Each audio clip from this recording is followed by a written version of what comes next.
ఇది ఏ రోజన్నా ఇక్కడికి వెళ్ళారా?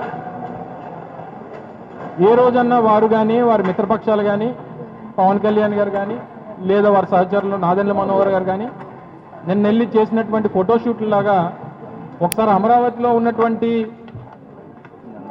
ఆ బిల్డింగ్ల దగ్గర కూడా వెళ్తే మీరు 13,000 రూపాయలు పెట్టి కట్టినటువంటి కన్స్ట్రక్షన్స్ వాటి పరిస్థితి ఏంటో అనేటువంటిది ఇది పరిస్థితి.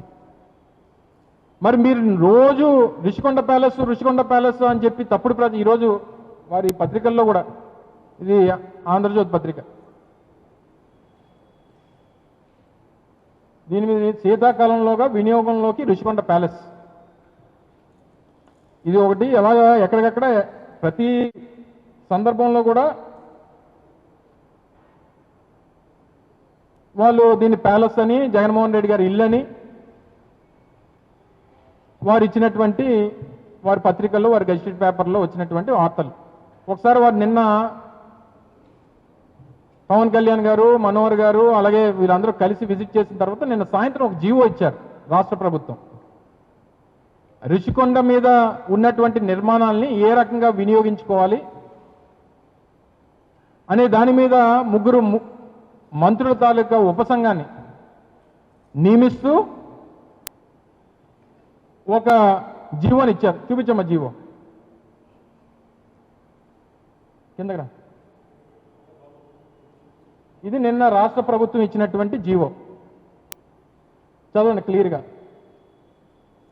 Constitution of a committee of group of ministers to study and recommend the way forward for a proper utilization of the idle resort.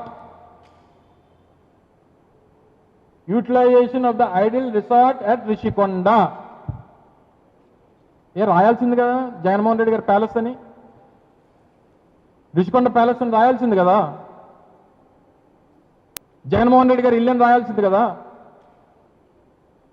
Jaganmohan Reddy గారి బిల్డింగ్లు అని చెప్పి, జగన్మోహన్ రెడ్డి గారి సొంత ఆస్తి అని చెప్పి మీరు చేసినటువంటి తప్పుడు ప్రచారాన్ని మీ జీవోల్లో మెన్షన్ చేయాల్సింది కదా.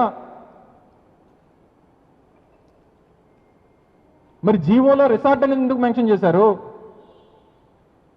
మరి దీని ప్రకారం అన్నా మేము చెప్తుంది నిజం అనేటువంటిది ఈ రోజు కన్నా ప్రజలు నమ్ముతారు కదా. మీరు చేసినటువంటి తప్పుడు ప్రచారం అని చెప్పి చాలా మంది చదువుకున్నటువంటి వారు కూడా అపోహపడేటువంటి విధంగా మీరు తప్పుడు ప్రచారం, గోబెల్స్ ప్రచారం చేశారు. ఈరోజు ఐడిల్ రిసార్ట్ అని చెప్పి, రిసార్ట్ అని నేరుగా ఈ రాష్ట్ర ప్రభుత్వమే ఎవరైతే ఆరోపణలు చేసినటువంటి ఇదే చంద్రబాబు నాయుడు, ఆరోపణలు చేసినటువంటి ఇదే నారా లోకేష్, ఆరోపణలు చేసినటువంటి ఇదే డిప్యూటీ సీఎం పవన్ కళ్యాణ్ గారు, మరి ఈరోజు జీవో వచ్చేసరికి రిసార్ట్ అని ఎందుకు మెన్షన్ చేశారు? లేదా జగన్మోహన్ రెడ్డి గారి దగ్గర నుంచి ప్రభుత్వం రాయించుకుందా?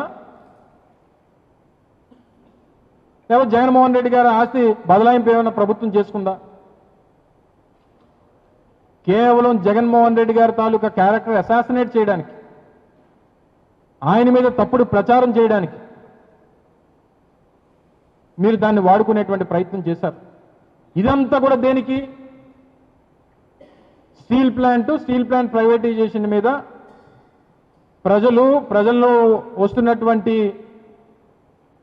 వారిలో ఆ సెంటిమెంటు, ఉద్యోగుల్లో వస్తున్నటువంటి వ్యతిరేకత, రాష్ట్ర ప్రజలకు సమాధానం చెప్పుకోలేక ఈ డైవర్షన్ పాలిటిక్స్. మీకు విశాఖపట్నం వచ్చినప్పుడల్లా రిషికొండ వెళ్ళడం, అక్కడ ఫోటోలు తీసుకోవడం, జగన్మోహన్ రెడ్డి గారి ప్యాలెస్ అని చెప్పి తప్పుడు ప్రచారం చేయడం, ఇప్పుడున్నటువంటి ప్రధానమైనటువంటి బర్నింగ్ ఇష్యూ ఏదైతే ఉందో దాన్ని డైవర్ట్ చేయడం. ఈరోజు విశాఖపట్నం స్టీల్ ప్లాంట్లో దాదాపు 6,000 మంది ఎంప్లాయీస్ని తీస్తారు. 4,200 మంది కాంట్రాక్ట్ ఎంప్లాయీస్, 1,200 మందిని బలవంతంగా వీఆర్ఎస్ పెట్టించారు. నెలకి 100-150 మందిని రిటైర్మెంట్ అయిపోతా ఉన్నారు. మళ్ళీ కొత్తగా వీఆర్ఎస్ మళ్ళీ ఇంకో 1000 మందికి ఇవ్వడానికి ప్రయత్నం చేస్తూ ఉన్నారు. డిసెంబర్లో మెగా వీఆర్ఎస్ అని చెప్పి మళ్ళీ కొత్తగా ఎక్కువ మందిని వాలంటీర్ రిటైర్ చేయించాలనేటువంటి ఉద్దేశంతో ఆ ప్రయత్నం జరుగుతూ ఉంది.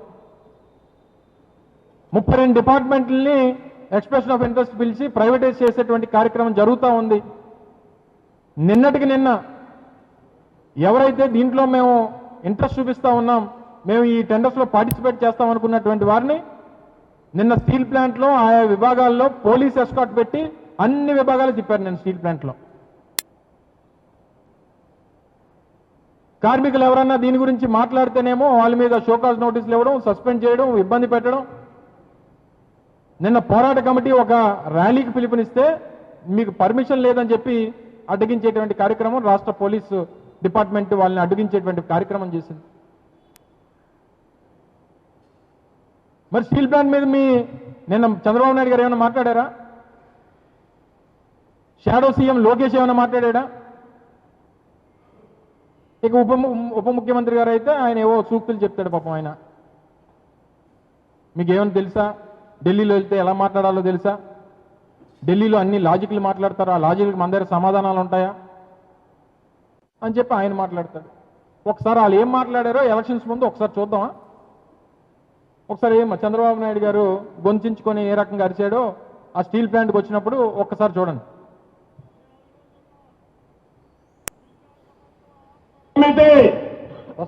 మీరు ఉపేక్షిస్తారా తమ్ముళ్ళు అని అడుగుతున్నా. నేను అడుగుతున్నా విశాఖపట్నం ఆత్మ నమ్మితే మీరు ఉపేక్షిస్తారా తమ్ముళ్ళు అని అడుగుతున్నా. విశాఖపట్నం స్టీల్ సిటీని స్టోరన్ సిటీగా చేస్తే మీరు ఆమోదిస్తారా అని మిమ్మల్ని అడుగుతున్నా. అందరం కలిసి కాపాడుకుంటామా లేదా అని అడుగుతున్నా. ఇప్పుడు చెప్పండి, కాపాడుకుంటాం కలిసి పోరాడతాం అందరం ఒకటవుతాం, సంఘటన శక్తిగా తయారవుతాం. విశాఖపట్నం ఉక్కు అనేది మన ఆత్మ. విశాఖ ఉక్కు ఆయన ఆత్మట. విశాఖ ఉక్కు నా ఆత్మ. కాపాడుకుంటాం అని చెప్పి బీపీ వచ్చినట్టు అరిచాడు ఆయన. ఇలా ఒక సందర్భంలో కాదు,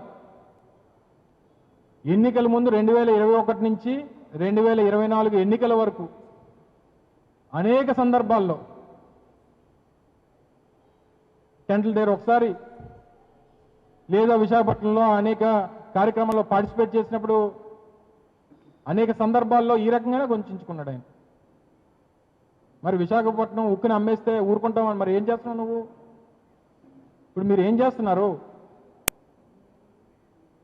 మీకు అవకాశం ఉండి కేంద్రంలో మీ వల్ల మీ సహకారంతో కేంద్ర ప్రభుత్వం నడుస్తూ ఉంటే మీ తాలూకా ఎంపీల్ని నేను ఉపసంహరించుకుంటాను, మీరు ప్రైవేటైజేషన్ చేస్తే అనేటువంటిది మీరు ఒక హుకుం జారీ చేయాలని చెప్పి రాష్ట్ర ప్రజలు కోరుతా ఉన్నారు.